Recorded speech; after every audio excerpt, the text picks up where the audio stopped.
The vast darkness of space lit up as 5 sleek alien ships emerged from hyperspace near Earth's moon. Their purple-tinted hulls gleamed under the distant sunlight. These were the pride of the Galactic Confederation's diplomatic fleet, sent to make first contact with yet another primitive species that had just achieved spaceflight. Admiral Han Ta-1 stood on the bridge of Earth's biggest battleship, Thunder of Seoul, watching the alien vessels through the main view screen. His weathered face remained calm, but his eyes showed careful attention to every detail. At 55 years old, he had spent most of his life preparing Earth for this moment. "They're smaller than we expected," said Captain Lee Jae-yun, standing beside him. She was right. Each alien ship was barely the size of an old Earth aircraft carrier. The Thunder of Seoul, in comparison, was 5 times larger. "Sir, they're broadcasting a message," reported the communications officer. "It's in multiple formats. Translation software is processing it now." The message came through clearly. "Greetings, Earth species. We represent the Galactic Confederation, rulers of 5,000 star systems. We have come to welcome you into our peaceful empire as a protectorate race." Admiral Han couldn't help but smile. The alien's tone was friendly, but he had studied enough history to recognize the words of those who saw themselves as superior beings. "Send no reply yet," he ordered. "Let's show them our welcome fleet first." He pressed a button on his command chair. "All ships, execute Formation Alpha." Space seemed to ripple as 20 massive Earth battleships dropped out of stealth mode, their huge forms appearing from nowhere to surround the alien vessels. Each ship was black as space itself, bristling with railgun turrets and missile pods. They moved with surprising grace for their size, taking positions in a perfect sphere around the visitors. Through the view screen, Admiral Han saw the alien ships suddenly power up their engines. Their peaceful diplomatic message cut off mid-sentence. "Sir," reported the sensor officer, "they're scanning our ships. Their energy readings just spiked. Looks like they activated some kind of defensive shields." "Let them scan," Admiral Han said calmly. "And bring up our main lights. Let's give them a proper look at Thunder of Seoul." Massive floodlights activated along the hull of Earth's flagship, revealing its true size to the aliens. The Thunder of Seoul was 15 kilometers long, its black hull marked with the UN Space Force emblem. Its shadow completely covered the alien flotilla. The alien ship's reaction was immediate and shocked. Their neat formation broke apart as they scrambled to regroup. Their next transmission was markedly different from the first. "Earth vessels, there must be some mistake. Our scans indicate weapon systems that violate Confederation safety protocols. Please power down your ships for inspection." Admiral Han shook his head. "Send them our reply." Captain Lee nodded to the communications officer, who transmitted Earth's prepared message. "Galactic Confederation vessels, this is Admiral Han Ta-1 of the Thunder of Seoul. Earth acknowledges your greeting. We are a sovereign species and will remain so. We welcome peaceful diplomatic relations between equals. Any attempt to enforce your protocols on Earth vessels will be met with appropriate response." The alien ships began to back away slowly. Their power readings fluctuated wildly, suggesting panic among their crews. They had clearly never encountered a species that could build warships of this size. "They're charging their hyperdrives," reported the sensor officer with a slight grin. "Looks like our new friends are in a hurry to leave." "Should we stop them, sir?" asked Captain Lee. Admiral Han watched as the alien ships frantically aligned for hyperspace jump. "No, let them go. They'll be back, and next time they'll bring their warships." He turned to face his crew. "That's exactly what we've been preparing for." The alien vessels vanished into hyperspace, leaving Earth's massive battle fleet alone in the silence of space. As Admiral Han looked at the spot where they'd disappeared, he knew that humanity's greatest challenge was about to begin. But unlike countless other species the Confederation had subjugated, Earth was ready. "Send word to all Earth defense stations," he ordered. "Begin Operation Steel Wall. We'll show the galaxy that humanity isn't just another primitive species to be conquered." Captain Lee nodded, pride evident in her voice as she replied, "Yes, sir. Earth will be ready." The thunder of Sewell's engines glowed blue as it turned toward home, its massive form a testament to humanity's determination to remain free. The first round had gone to Earth, but the real battle was just beginning. 6 hours after the aliens' flood, the main conference room aboard the Thunder of Sewell buzzed with activity. Captain Lee Jae-yun stood at the front of the room, pointing to a large holographic display showing the alien ship's retreat path. "They're heading straight for their main fleet," she said, addressing the 20 officers seated around the table. "Our deep space sensors tracked them to the edge of the Arcturus system." Admiral Han sat at the head of the table, his hands folded in front of him. The room's bright lights showed the worry lines on his face, but his voice remained strong. "Intelligence report, Officer Park." Park Do-hyun stood up, his tablet computer glowing in his hands.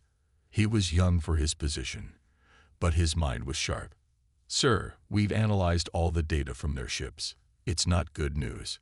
He tapped his screen, and the hologram changed to show hundreds of alien worlds. "The Galactic Confederation has conquered over 5,000 worlds in the last 1,000 years. Their pattern is always the same. First, they come with diplomats. Then, when a world refuses to become a protectorate, they return with warships." The room grew quiet. Park continued, "But here's something interesting. They've never met a species that built ships as big as ours. Their largest warship is only 3 kilometers long. The Thunder of Sewell is 5 times that size."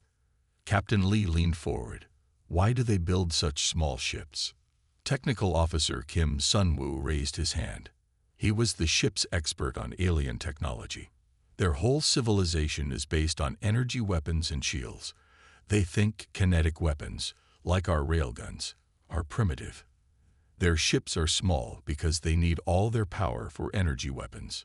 That's their weakness," Admiral Han said, standing up.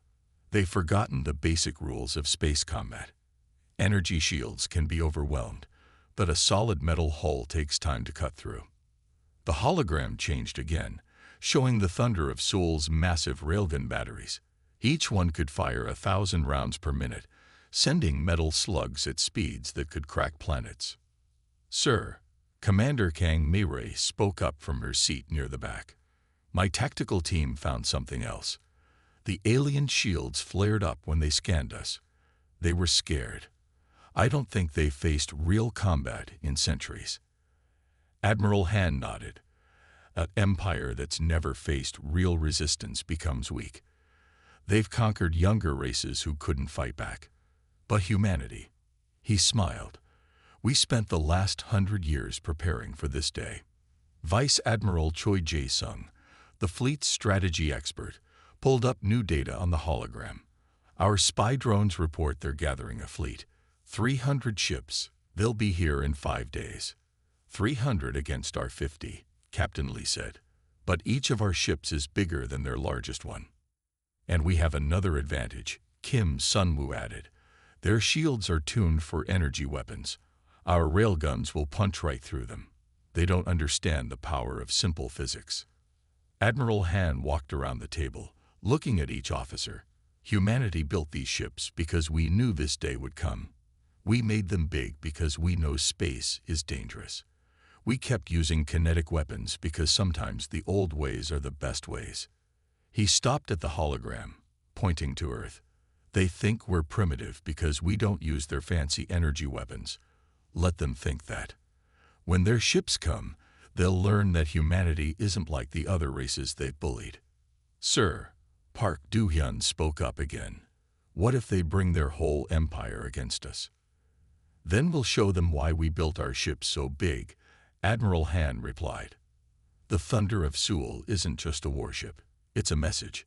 It says that humanity will not bow, will not surrender, and will not become anyone's subjects." Captain Lee stood up straighter. "Orders, sir. Prepare all ships for full combat. Call in every reserve we have. When they come back, We'll give them a lesson about underestimating primitive species. Admiral Han's voice filled with pride. Humanity's first galactic war is coming. Let's show them why they should have studied their history better. The officers saluted and began to move. Screens lit up across the ship as battle stations were called. In 5 days, the Galactic Confederation would learn why it was a mistake to threaten Earth, and the Thunder of Seoul would lead the charge. The alien fleet arrived exactly as predicted, dropping out of hyperspace in a brilliant flash of purple light. 300 ships formed a perfect arrow shape, their energy weapons already glowing with power. Their ships gleamed like polished metal in the sunlight near Mars' orbit. Commander Kang Mei watched them from her combat station on the Thunder of Seoul's bridge. "They're trying to scare us with their numbers," she said, checking her tactical display. 300 ships against our 50.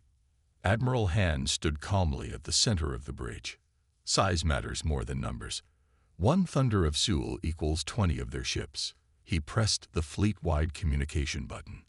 "All ships, battle stations, remember your training." The alien commander's message boomed through the bridge speakers. "Primitive Earth fleet, surrender now. Your oversized ships are no match for our advanced technology.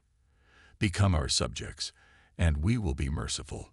Captain Lee, standing at her post, couldn't help but laugh. "They still think bigger means primitive. Let's teach them their first lesson," Admiral Han said. "Commander Kang, you may begin." Commander Kang's fingers flew over her control panel. "All ships, execute Battle Plan Alpha. Fire when ready."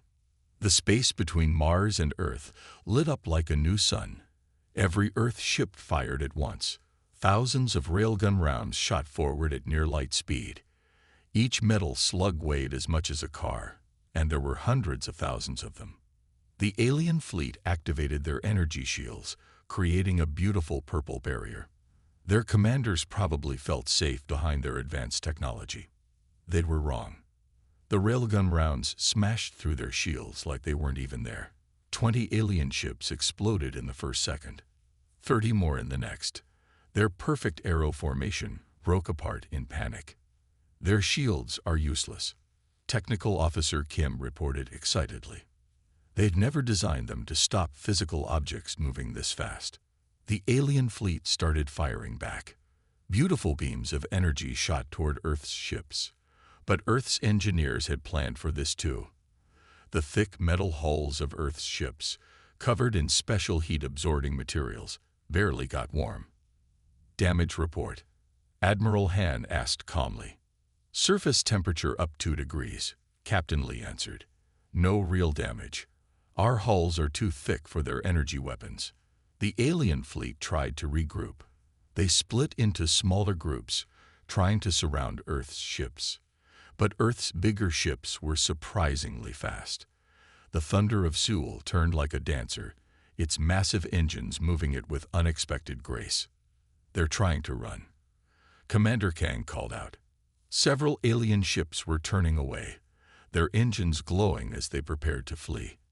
Admiral Han shook his head. "Not today. All ships, advance. Don't let them escape to warn their empire." Earth's fleet moved forward as one. The Thunder of Seoul led the charge, its huge form casting a shadow over the battlefield. More railgun rounds filled space. Explosions lit up the darkness as alien ships died. The alien commander's voice came again, but this time it shook with fear. "Stop, please. We didn't know. We surrender." Admiral Han raised his hand, and Earth's fleet stopped firing. Of the 300 alien ships that arrived, only 50 remained. They powered down their weapons, finally understanding what they faced. "This is Admiral Han of Earth," he broadcast to the surviving ships. "You came to our home and threatened us.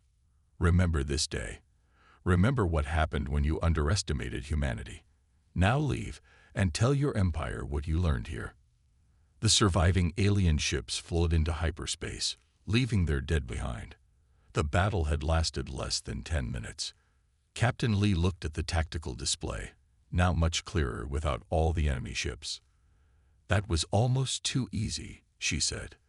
They forgot the basics of war, Commander Kang replied. They thought advanced technology meant they couldn't lose. They were wrong. Admiral Han watched the last alien ship disappear. This was just the first battle. They'll be back with more ships, better plans. But now they know that humanity isn't primitive. We're just practical. The Thunder of Seoul's crew cheered. Humanity had won its first space battle, but everyone knew this was just the beginning. The Galactic Confederation wouldn't forget this defeat. They would return, angry and better prepared. But Earth would be ready. The Thunder of Seoul and its fleet would make sure of that. 1 week after the battle, Ambassador Yoon Han stood in the neutral meeting station orbiting Jupiter. The station was new, built specifically for this meeting with the Galactic Confederation. Through the large window, she could see the Thunder of Seoul floating nearby, its massive form a comfort in these tense times. "They're arriving," said Technical Officer Kim Sunwoo, who stood beside her. His scanners beeped as 3 alien diplomatic ships appeared from hyperspace. Ambassador Yoon straightened her blue diplomatic uniform. At 45 years old, she had handled many tough negotiations on Earth, but this was her first time talking to aliens who had just lost a battle with humanity. The alien diplomats entered the meeting room. They were tall, with purple-tinted skin and 4 arms each. Their leader, who called himself High Speaker Vax, looked nervous when he saw the Thunder of Seoul through the window. "Welcome to Jupiter Station," Ambassador Yoon said calmly. "We're here to talk about peace." "Peace." High Speaker Vax's voice shook. "You destroyed 250 of our ships. The Confederation demands you surrender your weapon designs and disable your oversized warships." Ambassador Yoon stayed calm. "You attacked us first. We defended ourselves. Now we offer peace between equals, not surrender." The aliens whispered among themselves in their own language. Technical Officer Kim's translation device caught some words like primitive and dangerous. "The Confederation has ruled space for 10,000 years.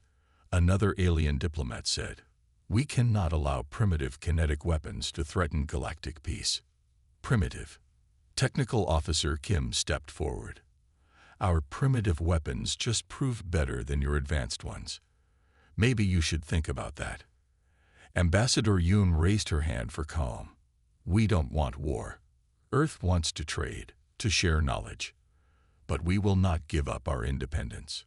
High Speaker Vax slammed all 4 hands on the table. "You don't understand. The Confederation's full fleet is coming. 10,000 ships. You cannot win." "Look out that window," Ambassador Yoon said quietly. "That's 1 Earth ship. We're building 50 more right now, even bigger than Thunder of Seoul. Do you really want to test us?" The aliens looked at the massive Earth battleship again. Fear showed clearly on their faces. "How?" one of them asked. "How did you build such things in secret?" Technical Officer Kim smiled. "We didn't do it in secret. Your people just thought we were too primitive to be worth watching carefully." Ambassador Yoon pulled out a data tablet. "Here's our peace offer. Earth remains independent. We establish trade routes. We share some technology, not weapons. And the Confederation stops conquering younger races." "Stops conquering." High Speaker Vax looked shocked. "That's how the Confederation grows." "Not anymore," Ambassador Yoon said firmly. "Earth will protect younger races. Every time you try to conquer one, you'll find our ships waiting." The aliens huddled together, talking quickly in their language. They looked at the Thunder of Seoul several times. Finally, High Speaker Vax turned back. "The Confederation needs time to discuss this." But he looked nervously at the Earth battleship again. "We will delay our main fleet. For now." After the aliens left, Technical Officer Kim checked his scanners. "They're sending messages everywhere, probably calling their whole empire for advice." Ambassador Yoon watched their ships disappear into hyperspace. "They'll be back, with their fleet or with more diplomats. Either way, we must be ready." "The Thunder of Seoul will be ready," Kim said proudly. "And its sister ships too when they're done." Ambassador Yoon nodded. They thought Earth would be easy to conquer. Instead, they found something they've never seen before. A young race that can fight back. She looked at the stars beyond Jupiter. Somewhere out there, the Confederation was deciding whether to risk everything in a war with Earth. Whether they chose peace or war, humanity would face it together, and the Thunder of Seoul would lead the way. Vice Admiral Choi Jae-sung stared at the massive holographic map in Thunder of Seoul's strategy room. Red dots showed the Confederation's fleet. 10,000 ships spread across the Arcturus junction. They had been sitting there for 2 weeks, not attacking but not leaving either. "They're trying to scare us," he said to Admiral Han, "showing us their numbers." Admiral Han nodded. "But they're afraid to attack. That's why I called this meeting." He turned to the other officers around the table. "It's time for the Thunder stratagem." Captain Lee pulled up new data on the hologram. "All 100 Earth ships are ready, sir. The new ones are even bigger than Thunder of Seoul." "Good." Admiral Han pointed to different parts of the map. "The Confederation thinks they know our weakness, that we have too few ships, but they don't understand how Earth ships work." Vice Admiral Choi explained the plan. Vice Admiral Choi stood up and waved his hand across the hologram. "Every Earth ship can split into 5 separate battle cruisers. We've kept this secret since we built them. The Thunder of Seoul isn't just one ship. It's 5 ships connected together." The room filled with excited whispers. Commander Kang spoke up from her station. "So our 100 ships will become 500 ships," Choi finished. "Each one still bigger than their largest vessel." Admiral Han smiled. "The Confederation thinks they have us trapped. They're wrong. Today, we show them our real power." The plan moved quickly. Earth's fleet jumped to hyperspace, appearing at the edge of the Arcturus junction. The Confederation fleet immediately moved to surround them. "They took the bait," Captain Lee said, watching the enemy ships move. "They think they have us outnumbered." Admiral Han waited until the alien fleet was in perfect position. Then he gave the order everyone had waited for. "All ships, execute Thunder stratagem. Split and attack." The sight was amazing. Every Earth ship, starting with the Thunder of Seoul, split into 5 parts.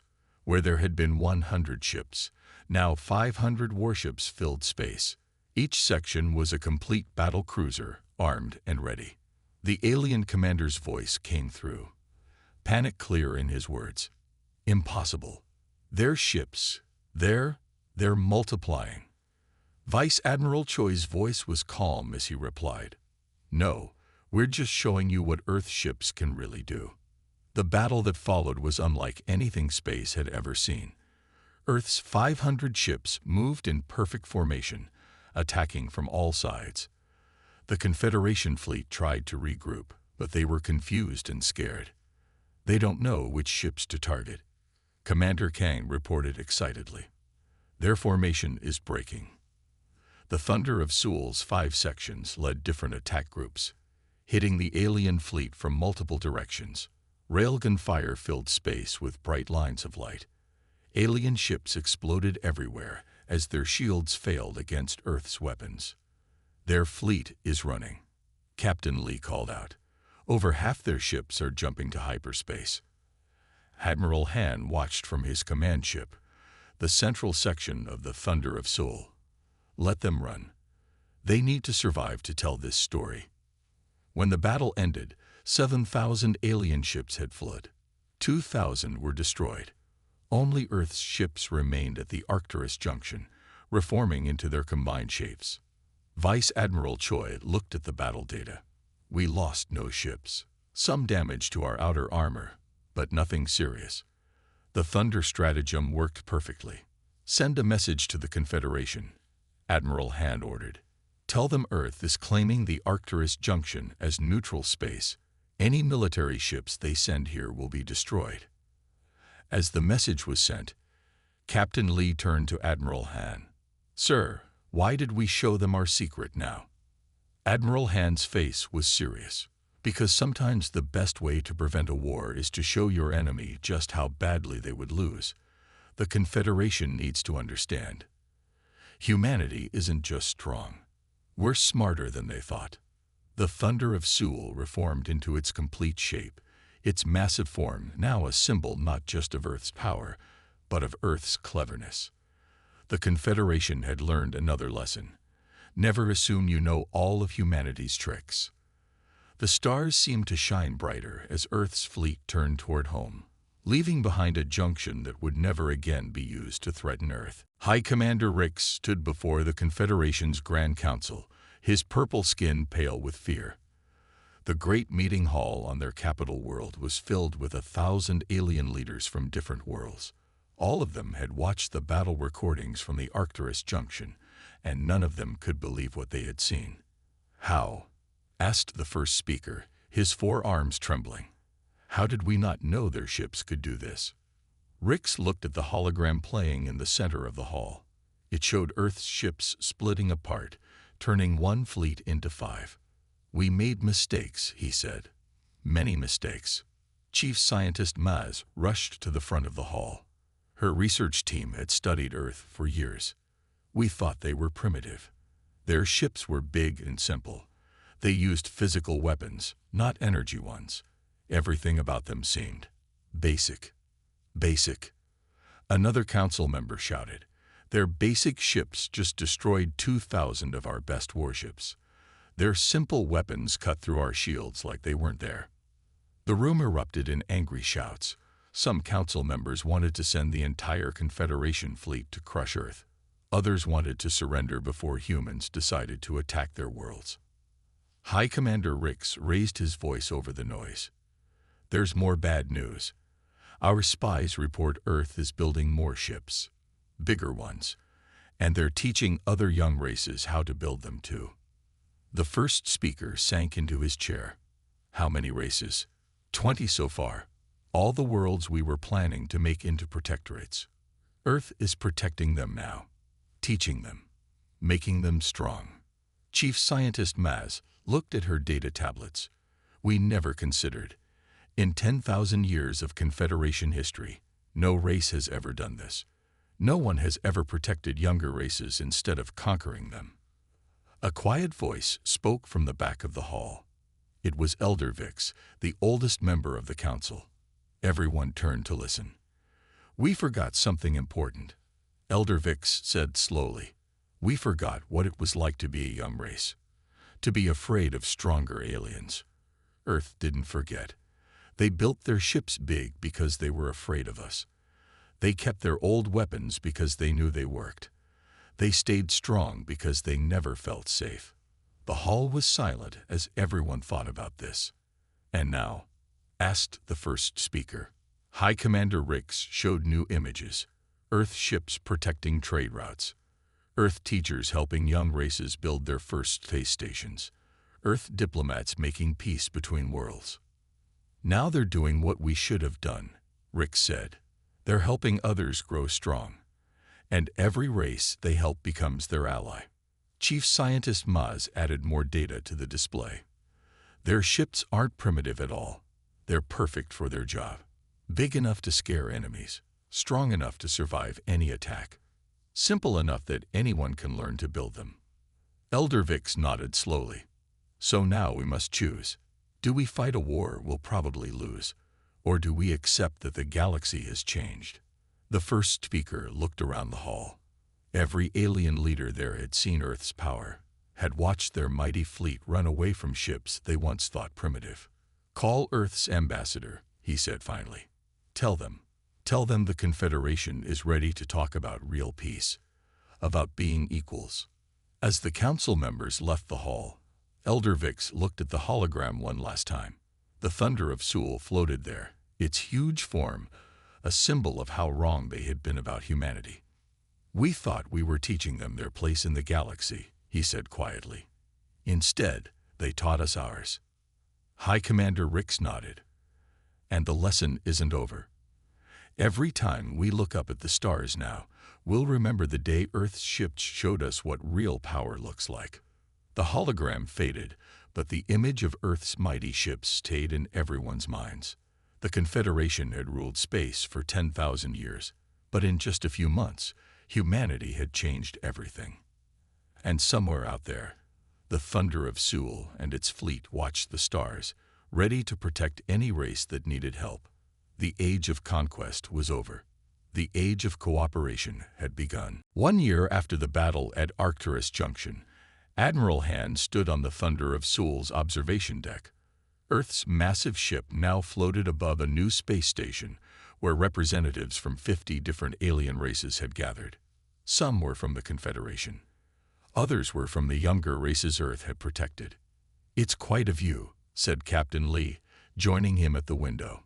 Below them, ships of all sizes and shapes moved around the station. Even some new Earth-designed battleships, built by younger races under humanity's guidance. "A year ago, they thought we were primitive," Admiral Hand said. "Now they're copying our ship designs." Ambassador Yoon entered the deck, her face bright with excitement. "Sir, they're ready for the ceremony. The Confederation's first speaker is here." The main meeting hall of the space station was huge. Admiral Han walked in with Captain Lee and Ambassador Yoon. The Thunder of Sewell's crew lined the walls. In the center, representatives from all 50 races sat in a great circle. The first speaker of the Confederation stood up. His purple skin shined under the lights. "1 year ago," he said, "we thought we knew everything about power in space. We were wrong." He pointed to a large window where the Thunder of Sewell could be seen. "We thought big ships were primitive. We thought kinetic weapons were simple. We thought helping younger races was a waste of time. Earth proved us wrong about everything." Vice Admiral Choi, sitting with Earth's military leaders, smiled. The Thunder stratagem had changed everything. Now every race knew that Earth's ships could split into 5, and many were asking to learn how to build such vessels. Today, the first speaker continued, "The Confederation signs a new treaty. We will no longer conquer younger races. Instead, we will follow Earth's example. We will help them grow strong." Commander Kang leaned over to Technical Officer Kim. "Remember when they demanded we surrender our weapons?" she whispered. "Now they're copying them." The first speaker raised all 4 hands. "The galaxy is entering a new age. The Age of Thunder, named after the great ship that showed us a better way." Admiral Han walked to the center of the hall. Behind him, through the window, the Thunder of Sewell seemed to shine brighter. "Earth accepts this treaty," he said. "But remember, we will still protect any race that needs help. The Thunder of Sewell and our fleet will make sure peace lasts." Young aliens from newly spacefaring races watched with wide eyes. They had grown up hearing stories about the mighty Earth ships that protected them from conquest. Now they were building their own ships, learning from humanity's experience. "There's one more thing," the first speaker said. He pointed to a star map. "We found 3 new races just starting to explore space. Once, we would have conquered them. Now we ask Earth to help us welcome them properly." Admiral Han looked at Captain Lee and smiled. "Thunder of Sewell will lead the mission," he said. "We'll show them they don't need to fear the stars." The hall erupted in cheers. Ambassador Yoon wiped a tear from her eye. "From primitive threat to honored teachers in 1 year," she said. "Not bad for humanity." Later, as the Thunder of Sewell prepared to leave the mission to meet the new races, Admiral Han stood on his bridge. The crew worked at their stations, proud of what they had achieved. "Send a message to Earth," he told Captain Lee. "Tell them the Thunder of Sewell is heading out again. But this time we're not going to fight. We're going to make new friends." The massive ship's engines glowed as it moved away from the station. Other ships joined it. Confederation vessels, ships from young races, and Earth's own fleet. Together, they would welcome new friends to the stars. "Quite a change," Captain Lee said. "A year ago, they called us primitive."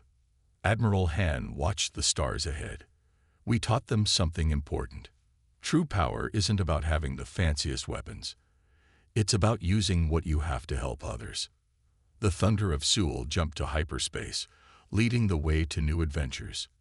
Behind it, a changed galaxy continued to grow and learn. And somewhere on Earth, shipyards were building even more vessels, ready to protect and guide any race that reached for the stars. Humanity had found its place in the galaxy, not as conquerors, not as subjects, but as teachers and protectors. And the thunder of Seoul would always be there, a symbol of the day when humanity's primitive ships had changed the galaxy forever.